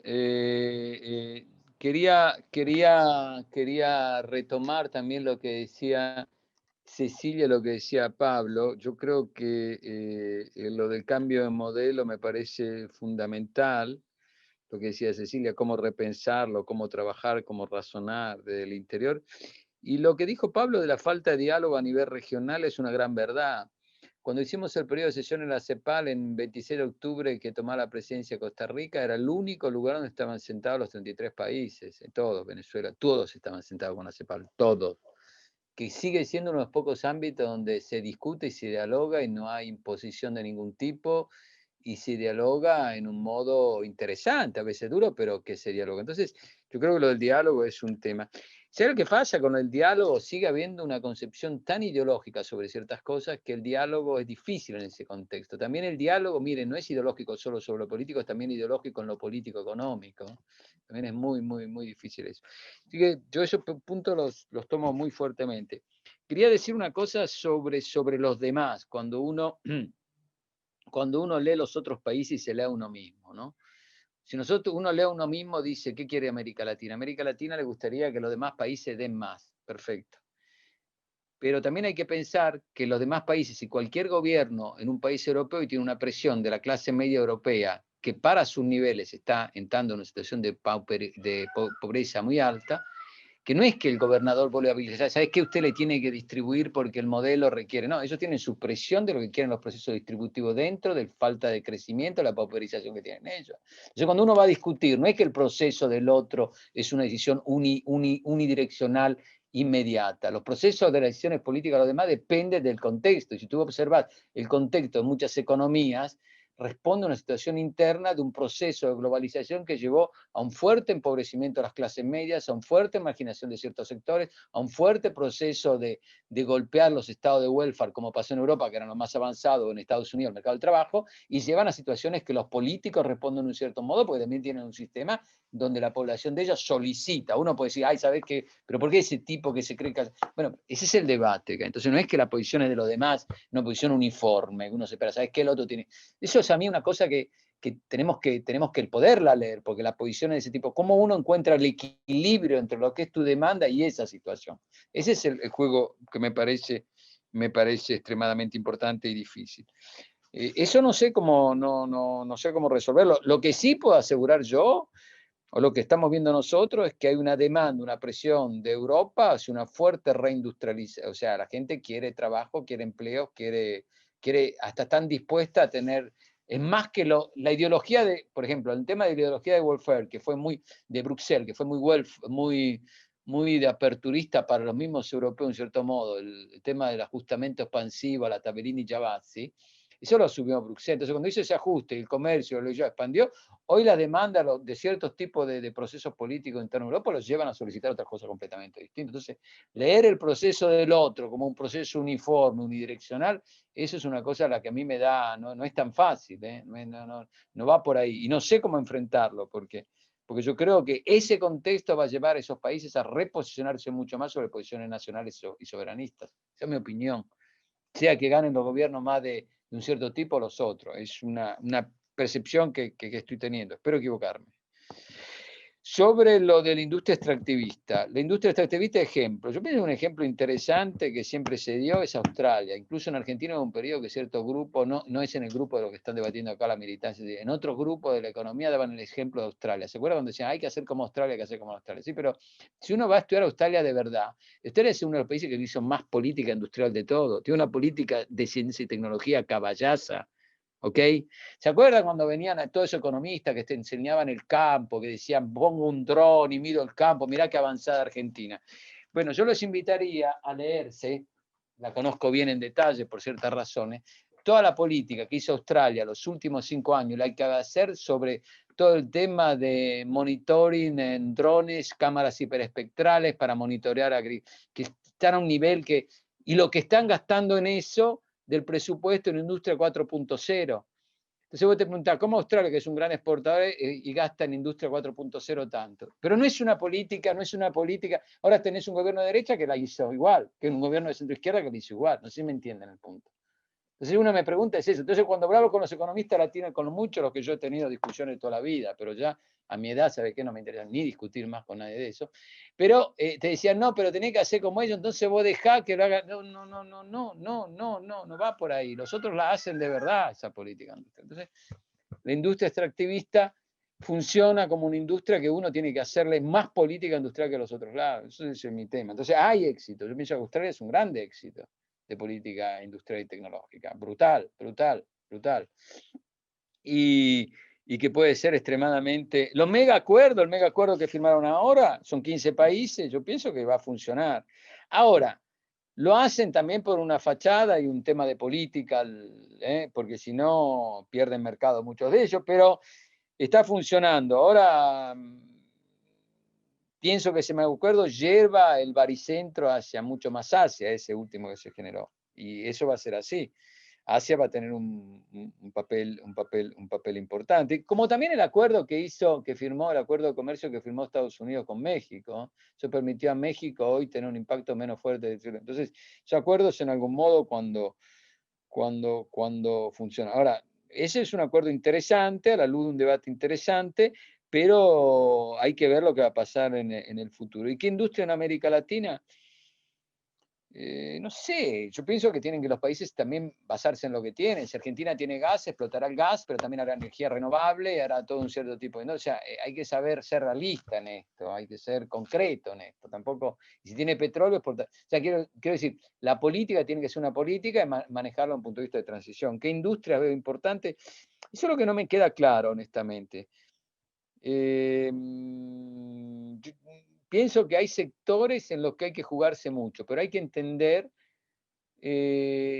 por ejemplo, gran parte de todo el proceso productivo lo tenemos en pymes, gran parte del empleo lo tenemos en pymes, y ahora tenemos una informalidad muy alta, un desempleo muy alto, una tasa de desempleo que va a subir, una tasa de participación que va a bajar, aunque siempre es contradictorio porque mucha gente no está en empleo. Pero ahí mucho trabajo se perdió las empresas pocas de las que teníamos pymes informales. Bueno, ¿cómo vamos a trabajar todo ese sector de pymes? ¿No? Yo pienso que todo el tema de electromovilidad, de ciudades, de modelos de ese tipo hay que hacerlo. Ahí se requiere una política de Estado. Eso es también política industrial nueva, hay que pensarlo.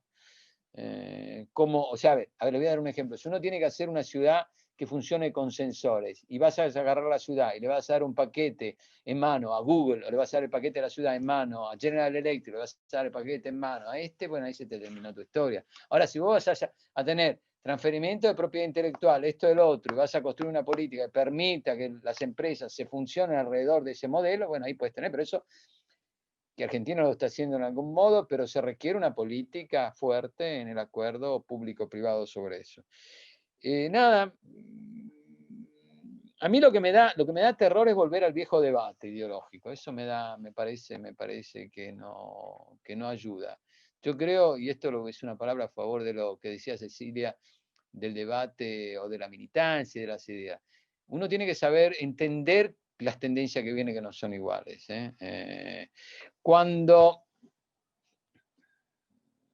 cuando Gramsci habla de la cultura, de una cultura homogénea, de construir una homogenización de los valores de este tipo de cosas, y pone la clase media, la clase, que es un autor que a mí me gusta porque entendió la transformación de la sociedad. Bueno, nosotros también tenemos que entender esas transformaciones que se dan también en lo productivo, ¿no? Y ese tipo de cosas nos falta ese debate.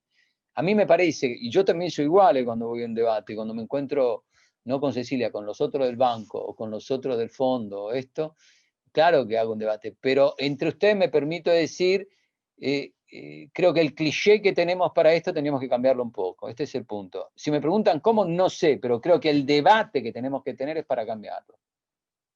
Obvio que en eso es centralidad, la distribución, la desigualdad, la industrialización, la generación de empleo, un acuerdo multilateral, una historia que sea nuestra, endógena. Todo eso me parece fundamental. Pero ¿cómo lo hacemos? Yo creo que por ahí pasa el debate. Y lo que dijo Pablo de que si no hacemos algo, te llegan y nada más te toca firmar, es probable que, si es así, es otro drama por otros 30, 40 años más, no sé. Pero creo que ese debate lo tenemos que tener. A mí me gustan, estos foros son para eso y gracias por invitarme, realmente es un gusto. Bueno, gracias Mario. En relación al tema que estuvimos discutiendo sobre estos 8 diálogos, justamente hace poquito hablábamos con Cecilia también sobre, ¿acordás, Ceci, esta cuestión del carácter binario de estos debates sobre regionalismo abierto, regionalismo cerrado y cómo repensar eso también, ¿no? Lo planteo porque es un tema que vinimos conversando en estos diálogos y que creo que tenemos que retomar en los diálogos que hagamos el año que viene, particularmente un ciclo concretamente por los 30 años del Mercosur que se cumplen el próximo marzo. Ahora te daría la palabra, Pablo.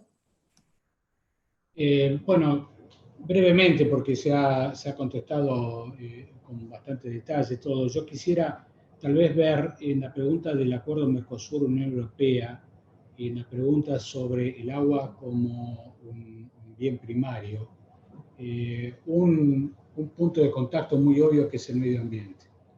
Y esto es algo que en su intervención había mencionado Cecilia. Yo creo que nosotros no podemos pasar por alto ese debate, porque me parece que es casi un guión de película ver que el acuerdo Mercosur-Unión Europea encuentra en Brasil a un defensor abierto y poniendo presión y marcando que esto o se hace así o va a haber problemas, y de golpe en este momento es el freno principal a que avance el acuerdo entre Mercosur y la Unión Europea, una discusión que es muy antigua, que tiene que ver con medio ambiente, que tiene que ver en realidad con la percepción internacional que hay sobre el Amazonas, y que vuelve a plantear algo que debe tener por lo menos 4 décadas que yo recuerde.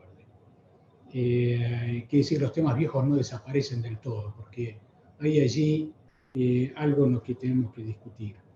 Y tiene que ver, por supuesto, con el viejo debate subyacente en Europa, que perciben una ventaja comparativa en los países del Mercosur en lo que es la producción agropecuaria, y que si ellos liberasen completamente desaparece su capacidad de competencia y lo lleva a un pensamiento de seguridad alimentaria, y ahí los arrastra de vuelta a la historia, e incluso lo que ha significado para ellos las épocas en las que la alimentación no estaba asegurada. Y veo en eso el mismo debate con respecto al agua.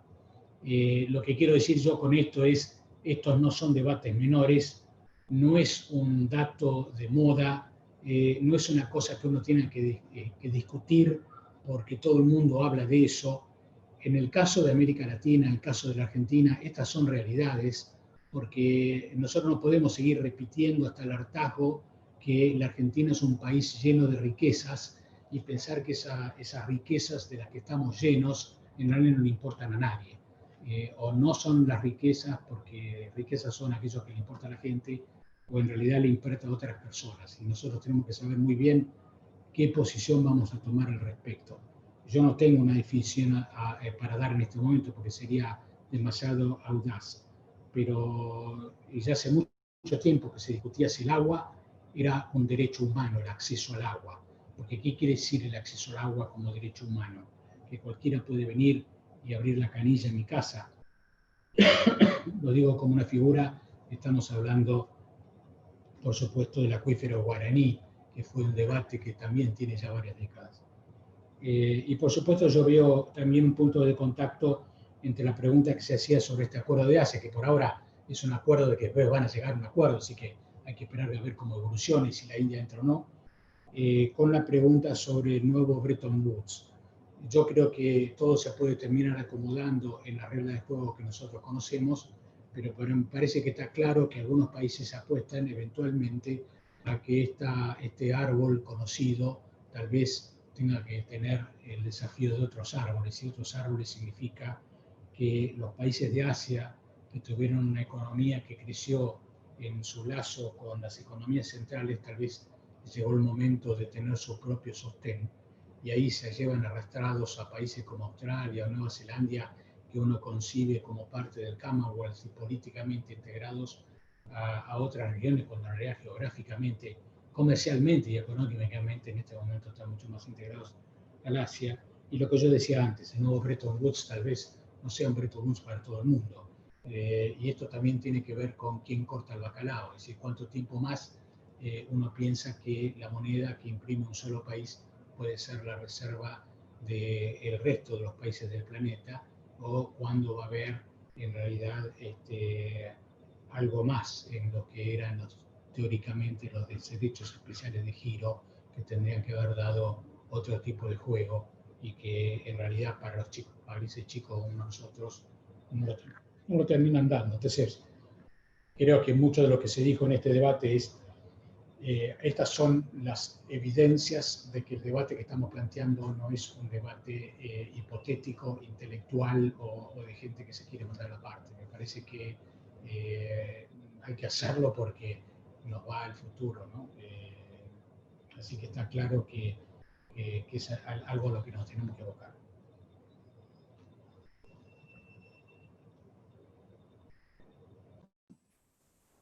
Bueno, gracias Pablo. Aquí, no, pensé que tenía alguna otra pregunta más, igualmente no hay más, pero ya habíamos decidido cerrar aquí. Quiero agradecer realmente mucho a Cecilia, a Mario, a Pablo. Es una contribución muy importante para nosotros, para nosotras y para todo lo que el observatorio quiere promover en términos de debate y de concientización colectiva, construida colectivamente, usando la palabra de Ceci.